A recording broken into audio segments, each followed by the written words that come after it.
মানুষকে সঠিক সত্য যেটা পরিবেশন করা সম্ভব, যাতে কোনো অশান্তি না হয়, কোনো প্ররোচনা না হয়, কোনো হিংসা ছড়ায়, কোনো না ছড়ায়, সেদিকে লক্ষ্য রেখে কাজ করার জন্য আবেদন করছি। আজকে দুপুরবেলায় যেমন হোম মিনিস্টার কয়েকজন চিফ মিনিস্টারকে বর্ডার এরিয়াতে যারা আছেন 7-8 জন, তাদের নিয়ে মিটিং করেছেন, করে যা যা কথা বলেছেন সেই নিয়ে আমি একটাও আলোচনা এখানে করবো না, এটা আলোচনা করার বিষয় নয়।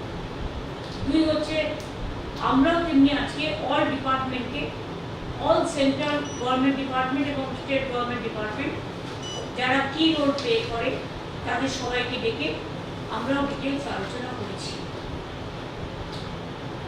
এবং আমরা সবাই একসাথে কাঁধে কাঁধ মিলিয়ে এই লড়াইতে, আমরা যারা লড়াই করছি তারা কাঁধে কাঁধ মিলিয়ে লড়াই করব। এই সময় আমাদের মধ্যে কোনো বিভেদ যেন না হয়, সবাই আমরা দেশের পক্ষে এই মানসিকতা নিয়ে কাজ করার সিদ্ধান্তই হয়েছে। বাদবাকি আমাদের সকলের সাথে সকলের যোগাযোগ থাকবে, মনিটরিংও চলবে। যদিও চিন্তা করার কোনো ব্যাপার এখনো হয়নি, প্যানিকিং করার কোনো কারণ নেই, প্যানিকিং হবারও কোনো কারণ নেই। যদি সেরকম কিছু ঘটে আমরা মানুষকে যদি জানতে পারি আগে নিশ্চয়ই জানি, কিন্তু যদি জানতে না পারি তাহলে কি করে জানা।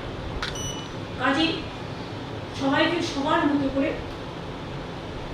সব খবর যে বিশ্বাস করতে হবে তার কোনো মানে নেই। যারা বিভ্রান্তমূলক, প্ররোচনামূলক খবর ছড়াবেন এখন, সে ইউটিউবই হোক, ফেসবুকই হোক, চ্যানেলের একাংশই হোক, ডিজিটালের একাংশই হোক, তাদের বিরুদ্ধেও কিন্তু অ্যাকশন নেওয়ার জন্য গাইডলাইন্স আমাদের মিটিংয়ে জানানো হয়েছে এবং আমরাও জেনেছি। মনে রাখবেন, এটা টিআরপি বাড়ানোর সময় নয়, এটা দেশকে রক্ষার সময় এবং দেশ যে লড়াই করছেন যারা দেশের জন্য, তাদের পাশে দাঁড়িয়ে তাদের সাথে কাঁধে কাঁধ মিলিয়ে সমর্থন জানিয়ে আমরা তাদের সহসাথী হিসেবে আমরা আমাদের দায়বদ্ধতা, আমাদের দায়িত্ব অ্যাজ এ কমন সিটিজেন, একজন সাধারণ নাগরিক হিসেবে আমরা সবাই পালন করি। আমাদের এইটুকুই বলা, আপনারা নিজেরা থেকে কখনো বলবেন না এই জায়গাটা আক্রান্ত হতে পারে, ওই জায়গাটা এ হতে পারে। এগুলো কিন্তু আপনাদের দেখার ব্যাপার নয়, আমাদেরও দেখার ব্যাপার নয়। বিভিন্ন ডিপার্টমেন্টের বিভিন্ন মানুষ আছে যারা দায়িত্বপ্রাপ্ত, তারা এইসব ব্যাপারে নজর রাখবে। অপারেশন সিঁদুরের পর আরো এক বড় সিদ্ধান্ত নরেন্দ্র মোদী। পাকিস্তানের ছক বানচাল করবেন নরেন্দ্র মোদী, সে কারণে ইউরোপ সফর বাতিল করলেন তিনি।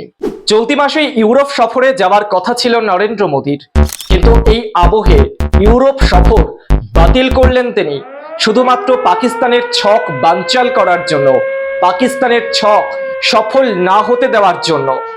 প্রধানমন্ত্রী নরেন্দ্র মোদী 140 কোটি দেশবাসীকে রক্ষা করার জন্য দেশেই থাকছেন তিনি।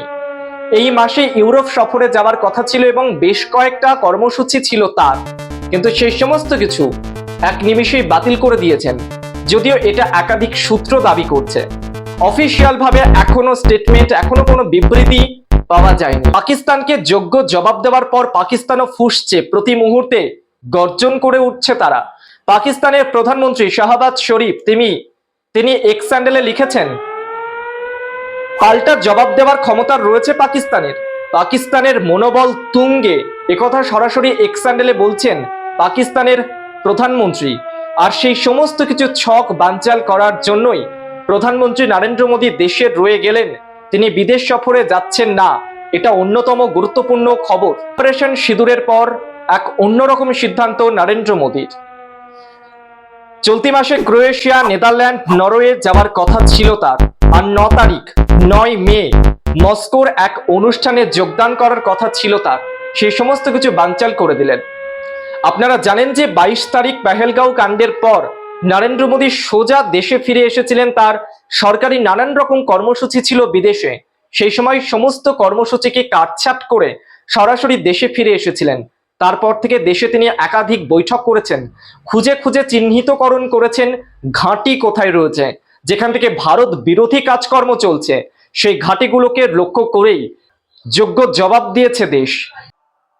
मिट्टी में मिलाने का समय आ गया है।